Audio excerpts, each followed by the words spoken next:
ठीक, मॉडर्न का देखो, हम लोग का नेक्स्ट जो टॉपिक है वो क्या है, HDI। पढ़े हैं आप लोग? ध्यान से देखना, इसको ध्यान से समझना, क्योंकि इसके बाद ना अभी हम लोग इसके ऊपर ना क्वेश्चन करेंगे, ठीक है। HDI, ठीक, देखो HDI। HDI का फुल फॉर्म क्या होता है? Human development index. नहीं, ह्यूमन क्या? हाँ, ह्यूमन डेवलपमेंट और क्या, इंडेक्स। ठीक है, ह्यूमन डेवलपमेंट इंडेक्स। इसका हिंदी शब्द है मानव विकास सूचकांक। ठीक है, मानव विकास सूचकांक HDI। ठीक, एक्चुअली देखिए इसकी कंसेप्ट कैसे आई और कैसे कैसे बनी। आप लोग वर्ल्ड बैंक का नाम सुने हैं? तो वर्ल्ड बैंक के ऊपर ना वर्कलोड बहुत ज़्यादा हो रहा था, तो वर्ल्ड बैंक ने क्या किया, अपने पैरेलल में एक नया संस्था बनाया और उसको कहा कि कुछ हमारे जिम्मेदारियों को तुम संभालो। और वह जो संस्था है वो क्या है जानते हो? उस संस्था का नाम है UNDP। तो UNDP कुछ और नहीं है, वर्ल्ड बैंक का ही एक संस्था है, विश्व बैंक का। इसका फुल फॉर्म क्या होता है? United national developing programme. नहीं, यूनाइटेड नेशन डेवलपिंग प्रोग्राम। ठीक है, ये जो UNDP है ना, इसने क्या किया 1987-88 में, ध्यान से समझिएगा, 1987-88 में, फिर से समझिएगा, वर्ल्ड बैंक का एक पैरेलल क्या है, एक ऑर्गेनाइजेशन है, उसका नाम क्या है? UNDP, united nation developing programme, है ना। तो ये जो संस्था है, इसने 1987-88 में ना एक छोटा सा क्या किया, कमिटी बनाया। और उस कमिटी का मतलब UNDP इस समय क्या किया है, एक कमिटी बनाया है, समझ रहे हैं, एक कमिटी बनाया है। और उस कमिटी का जो चेयरमैन बनाया गया, चेयरमैन समझते हैं, अध्यक्ष, वो बने महबूब उल हक। महबूब क्या? उल हक। ये जानते हो कौन थे? ये पाकिस्तान का बहुत बड़ा इकोनॉमिक्स थे, समझ रहे हैं। ये इकोनॉमिक्स थे कहाँ का? पाकिस्तान का। ये पाकिस्तान का इकोनॉमिक्स थे। तो UNDP ने एक कमिटी बनाया और उस कमिटी का चेयरमैन बनाया किसको? महबूब उल हक को। और इनके साथ दो मेंबर और थे। एक थे क्या? प्रेविस सिंगर। प्रेविस सिंगर, ये भी इकोनॉमिक्स थे, ठीक है। और एक थे, ये अमेरिका के इकोनॉमिक्स थे, प्रेविस सिंगर। और एक थे AK सेन। AK सेन मतलब अजीत कुमार सेन, ये इंडियन इकोनॉमिक्स थे। ये चेयरमैन थे और ये दोनों क्या था? मेंबर था। इनको मिला करके एक कमिटी बनाया गया, समझ रहे हैं। और इस कमिटी का काम था पूरे दुनिया से HDI को क्या करना, बताओ, कलेक्ट करना। ठीक है, अब देखिए इसमें क्या होता है, सो देखिएगा, GDP सूचकांक। GDP समझते हैं? किस देश का GDP इंडेक्स कितनी है? नहीं, GDP क्या, बताओ, सूचकांक, इंडेक्स। GDP इंडेक्स किस देश की कितनी है, प्लस उस देश की शिक्षा सूचकांक। शिक्षा सूचकांक समझते हैं? एजुकेशन इंडेक्स कितनी है। देखो HDI कैसे निकाला जाता है, ठीक है। तो क्या होता है बताओ, HDI का फॉर्मूला क्या होगा? GDP सूचकांक प्लस क्या, शिक्षा सूचकांक, मतलब एजुकेशन इंडेक्स। शिक्षा सूचकांक प्लस, नहीं, जीवन प्रत्याशा। जीवन प्रत्याशा समझते हैं? Life index. मैक्सिमम जीने का क्या, एज। इसको आप लोग बोलते हो क्या चीज, बोलो? जीवन क्या प्रत्याशा, क्या सूचकांक। ये तीनों को क्या कर दिया जाता है, जोड़ दिया जाता है। किसको किसको? GDP सूचकांक, शिक्षा सूचकांक और जीवन प्रत्याशा सूचकांक। ये तीनों को जोड़ करके 3 से इसको डिवाइड कर दिया जाता है। इसका मतलब क्या कहता है, इसको एवरेज निकाला जाता है, समझ रहे हैं। और जो आता है उसी को हम लोग क्या कहते हैं, HDI, समझ रहे हैं। और HDI के अंदर में देखा जाता है कि किस देश की एजुकेशन की रेट कितनी रही, वहाँ की GDP की हालत कैसी है और वहाँ का लाइफ इंडेक्स कैसी है। मात्र ये 3 चीज़ों को शामिल इसमें किया जाता है, समझ रहे हैं। और जिसकी वैल्यू, और इसकी जब सोल्व करोगे ना, तो इसकी वैल्यू हमेशा 0 to 1 के बीच में ही आता है। मतलब इसकी वैल्यू न तो कभी 1 से बड़ा आएगा और न 0 से छोटा आएगा। इसकी वैल्यू 0 से 1 के बीच में ही लाइज करता है, नहीं समझे। तो जिस देश की वैल्यू जितनी ज़्यादा होगा, उस देश को HDI के आधार पर क्या किया जाएगा, बोलो, विकास किया हुआ माना जाएगा। जैसे एक नॉर्मल सी बात मैं कहूँ कि यदि हमने HDI क्या किया, बोलो, कैलकुलेट किया, तो ऐसा समझना, इसका उत्तर देना है आपको। मान लो कि HDI हमने कैलकुलेट किया तो 0.34 जो है वो पाकिस्तान का आया, मान लीजिए। बांग्लादेश का 0.23 आया और इंडिया का 0.69 आया। तो बताओ कि सबसे ज़्यादा विकास किसको माना जाएगा एचडीआई के बेस पर? इंडिया को। क्योंकि जब भी इसको आप सोल्व करेंगे ना तो इसकी वैल्यू कहाँ आता है? 0 से 1 के बीच में। तो जिसकी वैल्यू ज़्यादा रहेगी वो एचडीआई के माध्यम से उतना ज़्यादा विकास किया हुआ माना जाएगा। आप समझ रहे हैं? एचडीआई कैलकुलेट करके, हाँ समझ रहे हैं। लेकिन ये 87-88 में तो बनाया गया था ये संस्था। इसने क्या किया, पूरे दुनिया का है ना एचडीआई निकाल करके और यूएनडीपी को सौंप दिया। यूएनडीपी ने एचडीआई की पहली रिपोर्ट निकाली थी 1990 में, समझ रहे हैं? तो 1990 में एचडीआई की पहली रिपोर्ट प्रकाशित की गई थी और उसके बाद हर साल एचडीआई का रिपोर्ट आते रहता है और ये देखा जाता है कि एचडीआई के आधार पर कौन सा देश कितना विकास किया है। इस वर्ष का जो स्थिति है, अभी फिलहाल ये भी क्वेश्चन पूछा जाता है, समझ रहे हैं? पूरे 191 देश का एचडीआई निकाला जाता है।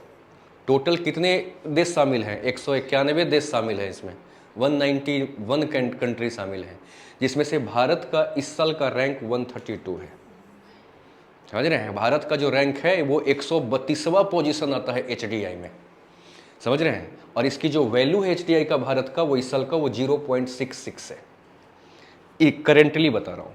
तो अभी जो एचडीआई की रिपोर्ट आई है उसमें भारत की जो एचडीआई की वैल्यू है वो 0.66 है और भारत का रैंक कितना है? 132 आउट ऑफ 191। समझ रहे हैं? ये एचडीआई है, समझ गए? अब जरा सा यहाँ से एचडीआई के साथ साथ आप थोड़ा सा जीडीआई को भी समझिए, दोनों इकट्ठा। जीडीआई का फुल फॉर्म होता है जेंडर डेवलपमेंट इंडेक्स। जेंडर क्या? डेवलपमेंट क्या? इंडेक्स। वही वाला चीज है, सेम। देखो ये कंसेप्ट यूएनडीपी को मजबूरी में बनाना पड़ा। क्यों बनाया गया? सो देखिए, यहां पर जब एचडीआई निकाला जा रहा है तो देश के सभी नागरिकों का निकाला जा रहा है कि भारत का क्या स्थिति है, मतलब भारत के नागरिक का जीडीपी, नागरिकों के द्वारा भारत को जीडीपी कितना मिल रहा है, वहां के नागरिक कितना एजुकेटेड है, वहां के नागरिक कितनी लाइफ को जी रही है, इसी के आधार पर एचडीआई निकाला जाता है। औरतों ने हंगामा कर दिया, औरत मतलब महिलाओं ने, लेडीजों ने कहा कि एक्चुअली, अब जरा सा सोच के देखो, ऐसे समझना, सोचो, भारत सरकार ये कह दे कि जिसके पास 10,000 रुपया डेली जो आदमी कमा रहा है उसको हम बहुत अमीर मानेंगे, और मान लिया जाए कि एक रघुवेंद्र नाम का लड़का है, ऐसे मान लो, और ये जो है क्या कर रहा है, 15,000 रुपया डेली कमा रहा है, तो इसकी फैमिली का नाम कहां आ गया बताओ? रईस में आ गया। लेकिन इसकी जो वाइफ है, जो इसकी फीमेल पार्टनर है, वो कमा रही है 5 रुपया डेली। तो स्थिति क्या हो रहा है पता है? और उसके बाद रघुवेंद्र क्या कह रहा है अपने वाइफ को कि हम तुमको 1 रुपया भी नहीं देंगे, अपना कमाओ अपना खाओ। तो सिचुएशन ऐसा है कि इसका नाम तो अमीर फैमिली में आ गया, लेकिन इसकी वाइफ की स्थिति गरीबी से भी खराब गुजर रही है, लेकिन फिर भी सरकार इसको हेल्प नहीं कर रही है। क्यों? क्योंकि सरकार के नजर में क्या है? रईस हो गया। इसलिए महिलाओं ने कहा कि जब आप एचडीआई निकालते हैं तो एचडीआई के अंदर में बताओ कौन कौन है, बताओ। एचडीआई के अंदर में मेल और फीमेल दोनों। तो मेल लोगों के डेवलपमेंट को आप हमारा डेवलपमेंट मान लेते हो, इसलिए हमारे लिए क्या करिए, अलग से निकालिए। तो फॉर्मूला यही रहेगा क्या? जीडीपी सूचकांक प्लस और क्या, लाइफ, ये तीनों यही सेम फॉर्मूला रहेगा। लेकिन जब हम सिर्फ औरतों के लिए कैलकुलेट करेंगे, मतलब इसमें मेल को नहीं देखेंगे, समझ रहे हैं, तो वो क्या कहलाएगा? वो कहलाएगा जीडीआई। तो जीडीआई क्यों कैलकुलेट किया गया समझे? ताकि महिलाओं की स्थिति पता चले कि महिलाओं का एक्चुअल में सिचुएशन हमारे देश में क्या है, समझ रहे हैं। तो इसके लिए यूएनडीपी ने जीडीआई एक नामक एक अलग कंसेप्ट बनाया। तो अगर आपसे पूछा जाए कि एचडीआई और जीडीआई में अंतर क्या है, तो क्या कहोगे? कहोगे एचडीआई में मेल प्लस फीमेल दोनों क्या होते हैं, शामिल होते हैं, और जीडीआई में सिर्फ फीमेल का होता है, समझ रहे हैं। और कॉन्सेप्ट पूरा क्या है, सेम है। भारत एचडीआई में भी 132वां रैंक पर है 191 में, और जीडीआई में भी भारत 132वां रैंक पर है, समझ रहे हैं? नहीं समझे लगता है। ये था क्या चीज, एचडीआई और जीडीआई, नहीं समझे। अब जरा समझिएगा नेक्स्ट कॉन्सेप्ट, इस पर फिर क्वेश्चन कराऊंगा, कॉन्सेप्ट खत्म होगा तो ध्यान से समझिएगा, इसमें कोई डाउट तो नहीं है। अगला देखिएगा क्या है, नेक्स्ट है आपका जेम। जेम का नाम सुने हैं आप लोग? जेंडर इंपावर क्या मैनेजमेंट, ठीक है। जेम नेक्स्ट कंसेप्ट है आपका, वो है जेम। जेम का मतलब क्या होता है बताओ? जेंडर, हाँ, इम्पावर, क्या, हाँ, इम्पावर मैनेजमेंट, ये हो गया जेम। ठीक है, यह जो जेम का कॉन्सेप्ट है ना, ये जेम का कॉन्सेप्ट भी यूएनडीपी ने ही बनाया है, समझ रहे हैं? और इसकी कॉन्सेप्ट जो है वो 1997 में आया। 1997 में जेम की कॉन्सेप्ट यूएनडीपी के द्वारा तैयार की गई। और एक्चुअली यूएनडीपी ये देखने का प्रयास कर रही थी कि वाकई में महिलाओं की स्थिति वर्ल्ड में कैसी है। और उसके बाद जेम के आधार पर भी पूरे दुनिया के देशों का रिपोर्ट क्या करती है? वर्ल्ड बैंक, सॉरी, यूएनडीपी निकालती है और बनाती है। अच्छा, ऐसा क्यों करती है जानते हो? सिचुएशन ये है कि अगर आपकी रैंक एकदम लास्ट आएगा तो ऑटोमेटिकली आपको शर्म आएगा, और जब शर्म आएगा तो आप अपने आप को 1 पोजीशन पे लाने के लिए महिलाओं को भी डेवलपमेंट पर ध्यान देंगे। तो वर्ल्ड बैंक चाहती है कि ये रैंक का खेल खेला जाए, ताकि लोग क्या करें, अपने आप जब रैंक नीचे जाएगा, किसमें? जेम में और जीडीआई में, तो जीडीआई और जेम में किसकी बात की जा रही है? महिलाओं की। तो लोग अपने आप को रैंक 1 में लाने के लिए महिलाओं पे ध्यान देंगे, इसलिए ये कॉन्सेप्ट अलग से बनाया गया और प्रमोट करने का प्रयास किया गया। लगता है नहीं समझ रहे। अब देखिएगा, ये कॉन्सेप्ट 1997 में यूएनडीपी ने बनाया और इसमें कहा कि हम सिर्फ महिलाओं को देखेंगे। मतलब जेम भी किसके लिए है बताओ? लेडीज के लिए। मतलब यहाँ पर मेल को यहाँ पर शामिल नहीं किया जाता। और इसके लिए ना 3 कॉन्सेप्ट को देखा जाता है। देखिएगा, महिलाओं के लिए ये देखा जाता है कि महिलाएं आर्थिक गतिविधि समझते हैं क्या? आर्थिक गतिविधि है, आर्थिक गतिविधि में क्या महिलाओं की है? हाँ, महिलाओं की क्या भूमिका। यानी हमारे देश के अंदर में जो पैसों का क्या हो रहा है? गतिविधि हो रहा है, जैसे कंपनी खोल के चलाना, देश में जितने भी पैसों से रिलेटेड काम हो रहा है, आर्थिक गतिविधि, उसमें महिलाएं कितना रोल प्ले कर रही हैं।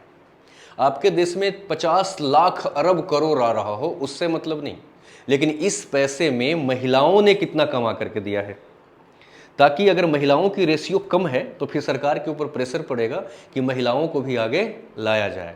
तो सबसे पहला पॉइंट जेम में क्या देखा जाता है? कि इकोनॉमी सेक्टर में महिलाएं कितना रोल प्ले कर रही है। जैसे आज के डेट में भी देखो, जो कंपनी की हम बात करते हैं अंबानी और अडानी का, तो ये दोनों मेल हैं।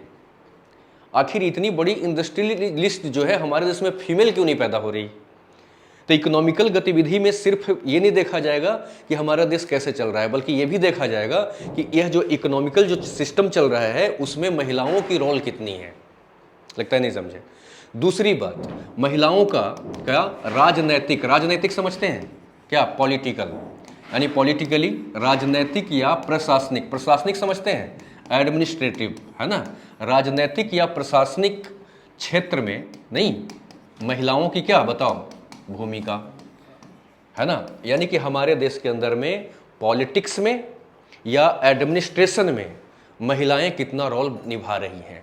आज के डेट में आप नोटिस करके देखो कि हमारे देश में जितने भी आईएएस आईपीएस में जो लोग टॉप कर रहे हैं वो लगभग कौन आ रहे हैं? फीमेल आ रही हैं। क्यों? क्योंकि फीमेल जितना ज़्यादा प्रशासनिक और कहाँ पॉलिटिकली इन्वॉल्व होंगी, जेम का रेशियो हमारा उतना क्या होता चला जाएगा? बढ़ता चला जाएगा। तो महिलाएं पॉलिटिक्स में और एडमिनिस्ट्रेशन में कितना रोल निभा रही हैं ये देखा जाएगा। और तीसरा, जब जेम का रिपोर्ट तैयार होगा तो किसको देखा जाएगा? सिर्फ लेडीज को। और कौन कौन सा क्षेत्र में?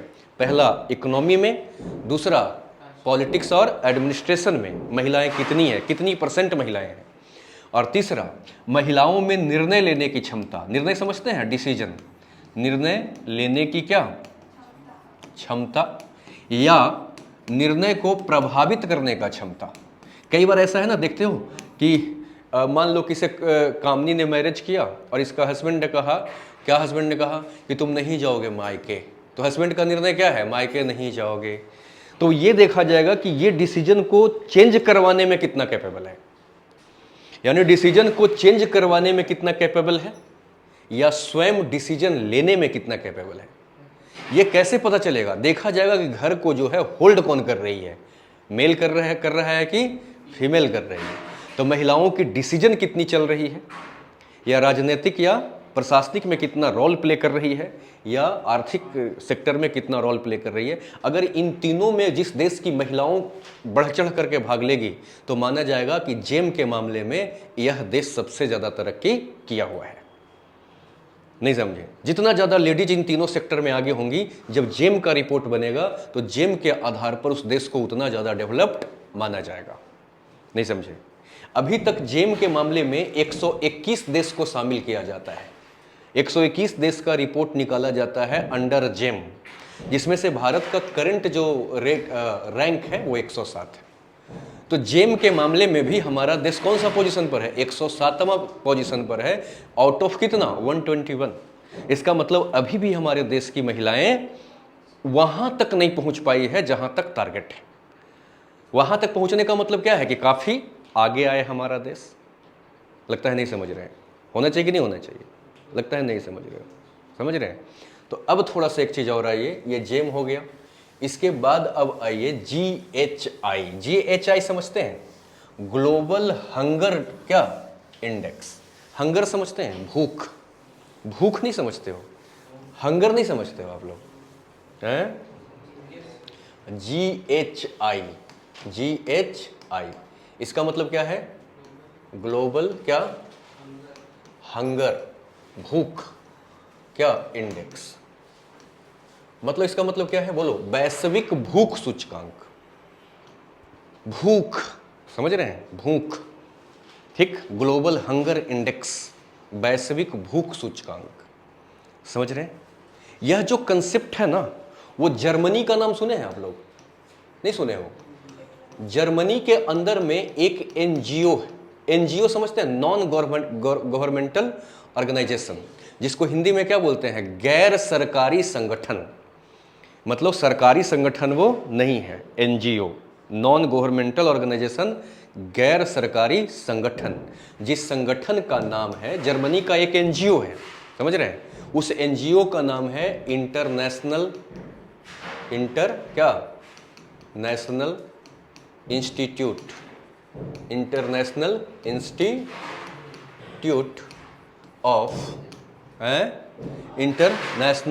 Institute of Food Policy. Food क्या पॉलिसी एंड रिसर्च सेंटर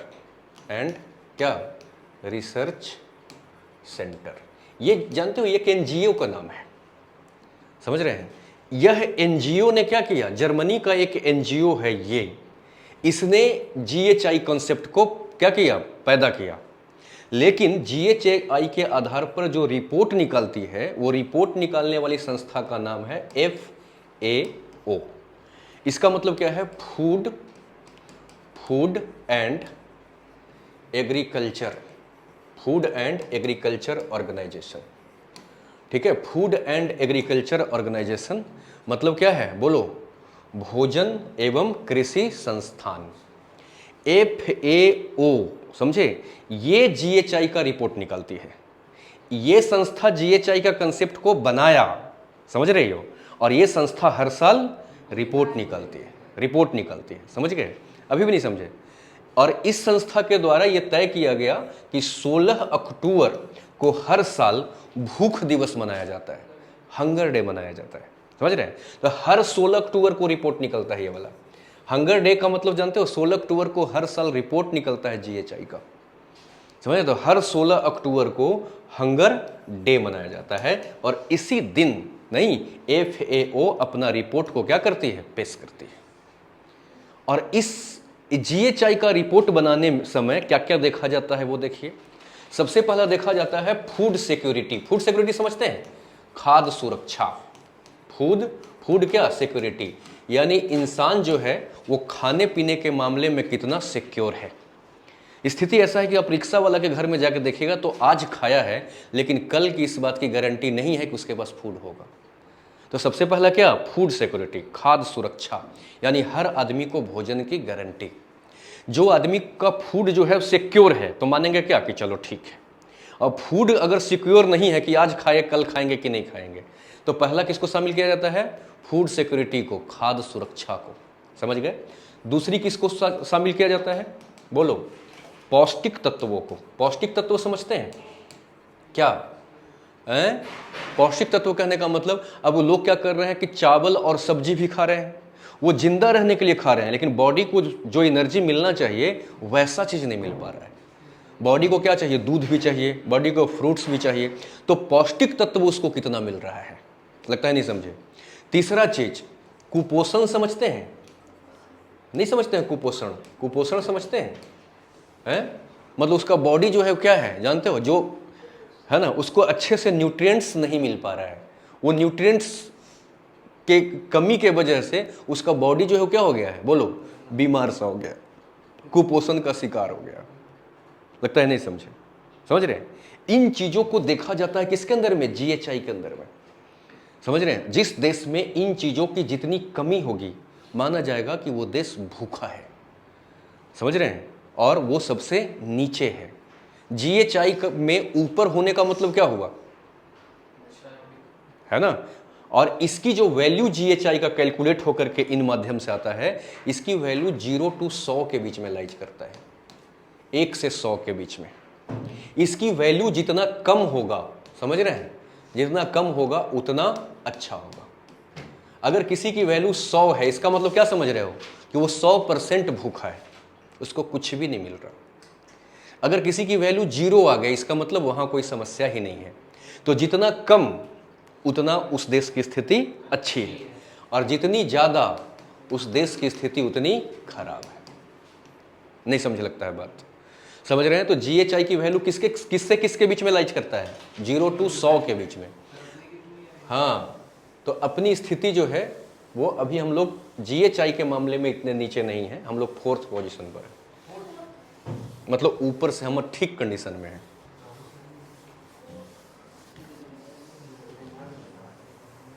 अच्छा, जीएचआई समझ गए? ये होता है क्या चीज बताओ? जीएचआई। ठीक है, हर साल रैंक चेंज होते रहता है, तो रैंक देखते रहिएगा, बट इसका कंसेप्ट तो चेंज होगा नहीं। तो जीएचआई ऐसे कैलकुलेट होता है। जीएचआई में कोई डाउट है क्या कि है? अब चलिए एचपीआई। एचपीआई का नाम सुनिए हो? एचपीआई का मतलब होता है ह्यूमन पोवर्टी। पोवर्टी समझते हैं आप लोग? हाँ, गरीबी या निर्धन, ह्यूमन पोवर्टी इंडेक्स। इसका मतलब क्या है? मानव निर्धनता सूचकांक या मानव गरीबी सूचकांक। समझ रहे हैं? इस कंसेप्ट को बनाने का काम किया था वो एक इंडियन इकोनॉमिस्ट ने, जिसका नाम है अमर्त्य सेन। समझ रहे हैं? हाँ, अमर्त्य क्या सेन। अमर्त्य सेन नामक एक भारत का इकोनॉमिस्ट हैं, जिन्होंने एचपीआई कॉन्सेप्ट को तैयार किया। लेकिन 1997 ईस्वी में 1997 में यूएनडीपी ने इनके द्वारा बनाए गए कॉन्सेप्ट के आधार पर अपने रिपोर्ट में क्या किया? माने अपने रिपोर्ट में अमर्त्य सेन के द्वारा बनाए गए कॉन्सेप्ट को शामिल किया, और एचपीआई को शामिल करके इसने रिपोर्ट निकालना शुरू किया। समझ रहे हैं? एचपीआई क्या है सो देखा जाए। एचपीआई के अंतर्गत देखा जाता है खाद्य। पीडीएस समझते हैं आप लोग? पीडीएस, पीडीएस का मतलब क्या होता है बताओ? पब्लिक डिस्ट्रीब्यूशन सिस्टम, जिसका हिंदी शब्द है क्या चीज? सार्वजनिक वितरण क्या पद्धति? सार्वजनिक क्या वितरण पद्धति? वितरण पद्धति। अब ध्यान से देखो तो अपने देश के अंदर में आपने देखा होगा कि जब कोरोना आया था तो भारत सरकार अनाज जो है ना वो पब्लिकली बंटवा रही थी। बांटो, पीडीएस। जिस देश में जितना ज़्यादा डिस्ट्रीब्यूशन होगा, समझो, वो समझ जाओ कि उस देश के अंदर में निर्धनता उतनी कम होगी। जिस देश में डिस्ट्रीब्यूशन नहीं है, समझ रहे हैं, समझ जाना कि उस देश में कुछ एक लोग अमीर होंगे, बाकी लोग गरीबी से मर रहे होंगे। इसलिए सार्वजनिक क्या होना चाहिए? बोलो, वितरण होना चाहिए, बंटवारा होना चाहिए। ठीक है। दूसरा बात उन्होंने क्या कहा? खाद्य सुरक्षा। इन चीज़ों को शामिल किया जाता है एचपीआई में। तो सबसे पहली चीज़ क्या देखा जाता है? कितना ज़्यादा यहाँ के रिसोर्सेस क्या हैं? डिस्ट्रीब्यूटेड है, बटे हुए हैं। समझ रहे? दूसरा क्या? खाद्य सुरक्षा। खाद्य सुरक्षा समझते हैं? मतलब कि यहाँ के लोग भोजन को लेकर के कितना सिक्योर है। तीसरा क्या है? आवास। आवास समझते हैं? कितने लोगों के पास रहने के लिए घर है। और आवास का मतलब कि हवादार घर होना चाहिए, खिड़की होना चाहिए, बिजली की व्यवस्था होनी चाहिए। घर में सारी बातें आ गई, मतलब सारी व्यवस्था के साथ आवास। तीसरा क्या है? चौथा क्या है? पेयजल। पेयजल समझते हैं? हाँ, पीने लायक जल की व्यवस्था। ठीक है। पांचवा क्या है, बोलो, स्वास्थ्य की व्यवस्था। स्वास्थ्य समझते हैं, उनके लिए हेल्थ सिक्योरिटी के लिए क्या किया गया है। और छठा में जो आपका है वो क्या है जानते हो, मनोरंजन की सुविधा। मनोरंजन की सुविधा समझते हो, हर घर में टीवी वगैरह है कि नहीं। इसीलिए आप देखते हैं जनगणना करने वाला आता है तो ये भी पूछता है कि कितने आपके यहाँ जानवर है, कितना आपके यहाँ टीवी है, गैस चूल्हा है कि नहीं है। वो इसलिए पता चल जाता है कि ताकि हमारे देश की कितनी जनता गरीबी से जूझ रही है। समझ रहे हैं, मनोरंजन की सुविधा। और दूसरा क्या, शिक्षा की सुविधा। समझ रहे हैं, शिक्षा। इतने सारे चीज़ों को इसमें क्या किया जाता है बताओ, शामिल किया जाता है। जिस देश में ये वाला चीज़ जितना ठीक ठाक होगा, माना जाएगा कि वहाँ के लोग निर्धन कम है। और जितना ज़्यादा इन चीज़ों की समस्या होगी, माना जाएगा कि वो देश क्या है, निर्धनता से जूझ रही है। नहीं समझे, इन चीज़ों के आधार पर रिपोर्ट तैयार की जाएगी। और जो HPI निकलता है ना, हाँ, क्वेश्चन कहाँ से बनता है सो देखो। जो HPI होता है वो HPI का 2 रिपोर्ट निकलता है। एक होता है क्या चीज़, HPI क्या 1, और एक होता है HPI क्या है 2। HPI 1 का मतलब है जानते हो क्या, HPI 1 का नाम मतलब है कि इसमें विकासशील देश को शामिल किया जाता है। विकासशील देशों के लिए कौन सा रिपोर्ट होता है, HPI 1। और जो देश विकसित कर चुका है उसके लिए शामिल किया जाता है किसको, HPI 2 को। तो आपसे सवाल ऐसा पूछा जाएगा कि इसे डेवलप्ड इकोनॉमी को, हाँ, के लिए HPI में कौन सी रिपोर्ट निकाली जाती है, HPI 2। और डेवलपिंग के लिए कौन सी निकाली जाती है, HPI 1। तो HPI के आधार पर ना ये 2 चीजें निकलती है। आप लोग समझ रहे हैं, ये क्या था HPI। अभी भी लगता है आप लोग नहीं समझ गए। अब नेक्स्ट समझिएगा, ये भी बड़ा इंपॉर्टेंट है, और वो है क्या, TPI। TPI का नाम सुने हो आप लोग, हैं? TPI का मतलब क्या होता है, TPI का मतलब टेक्निकल प्रोग्रेस इंडेक्स। टेक्निकल क्या, प्रोग्रेस इंडेक्स। ठीक है। अब देखना आज के डेट में ना कोई भी देश कितना डेवलप किया है, ये टेक्नोलॉजी एक बहुत बड़ा रोल प्ले कर देता है। जैसे आप लोग देखो तो एक एग्जाम्पल ले रहा हूं अभी, आप एग्जाम्पल से समझने के लिए। चाइना फ्री कब हुआ, 1949 में। चाइना फ्री हुआ 1949 में। इसी के पैरेलल हम भारत को ले लें तो भारत फ्री हुआ 1947 में। ठीक है, 2 साल बाद चाइना फ्री हुआ है। तो अगर आज तक हम कैलकुलेट करें तो ज्यादा समय किसको मिला है, चाइना को कि भारत को। इसका मतलब हम समय के मामले में भी लीड कर रहे हैं, हमें ज्यादा समय मिल गया। ध्यान से समझिएगा, एग्जाम्पल दे रहा हूं समझाने के लिए, तब TPI समझ में आएगा। दूसरी पॉइंट अगर हम देखें तो हर लोग कहता है जनसंख्या बहुत बड़ी समस्या है। क्यों, जब हम PCI निकालते हैं तो क्या होता है, इनकम बटे क्या, पॉपुलेशन। तो पॉपुलेशन अगर बड़ी हो जाएगी तो PCI छोटी हो जाएगी। तो भारत से भी ज़्यादा बड़ी पॉपुलेशन किसकी रही है। तो अगर हम बात करें पॉपुलेशन का, तो पॉपुलेशन में भी हम उससे क्या कर रहे हैं बताओ, लीड कर रहे हैं। मतलब क्या कि हम PCI में लीड कर रहे हैं। कहने का मतलब क्या है कि जनसंख्या उसकी ज़्यादा है, हमारी कम है। अगर नेशनल इनकम दोनों की बराबर होती तो सोल्व होकर वैल्यू बड़ी किसकी हो जाती, अपनी हो जाती। तो पॉपुलेशन में भी ये ज़्यादा है। तीसरी चीज़, अगर आप ज्योग्राफी पढ़े हैं तो इंडिया कुछ ऐसे इधर से है। तो जितने भी यहाँ से मानसून उठता है वो सारे मानसून को हिमालय रोक लेता है और रोक करके वर्षा कहाँ करवाता है, इंडिया में। ऊपर से ठंडी हवा आती है कि गर्म, तो ठंडी हवा फसल को सुखा देती, तो हिमालय ठंडी हवा को रोक करके क्या करते हैं, उधर ही भेज देती है। तो ये हिमालय किसके फायदा के लिए काम कर रहा है, इंडिया। तो यानी मानसून के मामले में भी अगर देखा जाए तो हम उससे रिच हैं और वो हमसे पुअर है, फिर भी हमसे 1000 गुना ज़्यादा डेवलप कर गया। नहीं कर गया, फिर भी 1000 गुना डेवलप कर गया। इसका रीजन क्या है, क्योंकि चाइना ने ये देख लिया कि एग्रीकल्चर में हम इतने अच्छे नहीं हैं, इन चीज़ों में इतने अच्छे नहीं हैं, तो हम क्यों ना कोई नया ऑप्शन तलाश करें। और उसने सबसे ज़्यादा अगर फोकस किया तो किसी पे किया, टेक्नोलॉजी पर, मैन्युफैक्चरिंग सेक्टर पर। नहीं, नए नए कंपनी खोल के और अलग अलग चीज़ों का निर्माण करना उसने क्या कर दिया, शुरू कर दिया, और पूरे दुनिया में बेचना शुरू कर दिया। Chinese plate, Chinese ball, Chinese पटाखे, हर चीज़ चाइनीज। तो उसकी टेक्नोलॉजी इतनी डेवलप कर गई जिसके वजह से वो क्या कर गया, बहुत ज़्यादा विकास कर गया। इस आधार पर हम मान सकते हैं कि टेक्नोलॉजी डेवलपमेंट का एक बहुत बड़ा क्या हो चुका है, बताओ, हैं, बहुत बड़ा चीज़ बन चुका है। इसीलिए वर्ल्ड बैंक ने कहा कि जिस देश में टेक्नोलॉजी ज़्यादा है तो इसमें कोई दो राय नहीं है कि वो देश क्या है, डेवलप्ड है, क्योंकि टेक्नोलॉजी आज के डेट में देश को सबसे तेजी से डेवलप करा रहा है। लगता है नहीं समझे। तो अब जरा से एक चीज देखिएगा, इसमें क्या कहा गया, ये क्लियर हो रहा है बात। तो टेक्नोलॉजी को इसीलिए वर्ल्ड बैंक ने क्या किया, शामिल कर लिया। किस चीज में, टीपीआई को। टीपीआई एक नया कॉन्सेप्ट बना दिया और उसके आधार पर भी क्या किया, डेवलपमेंट को कैलकुलेट करना शुरू कर दिया। और इसकी जो टीपीआई की जो वैल्यू होती है वो हमेशा 0 to 1 के बीच में लाइज करेगा, ऑलवेज। आपको बस ये वाला याद रखना है टीपीआई में, ठीक है। 0 to 1 इसकी वैल्यू लाइज करेगी। जितना ज्यादा वैल्यू आएगा उतनी अच्छी बात है। लगता है नहीं समझे। अब इसकी वैल्यू 0 to 1 आएगा तो कैसे बांटेंगे, सो देखना। अगर इसकी वैल्यू 0 to 0.19 के बीच में कैलकुलेट होकर के आता हो, इस बीच में अगर वैल्यू हो 0 to 0.19, एक से तो ज्यादा होगा ही नहीं, इसी बीच में रहता है इसका वैल्यू, तो इसको कहा जाता है पता क्या, कि वहां की जो टेक्नोलॉजी है वो नगण्य है। नगण्य मतलब नेग्लिजेबल, सबसे कमजोर देश टेक्नोलॉजी के मामले में, समझ रहे हैं।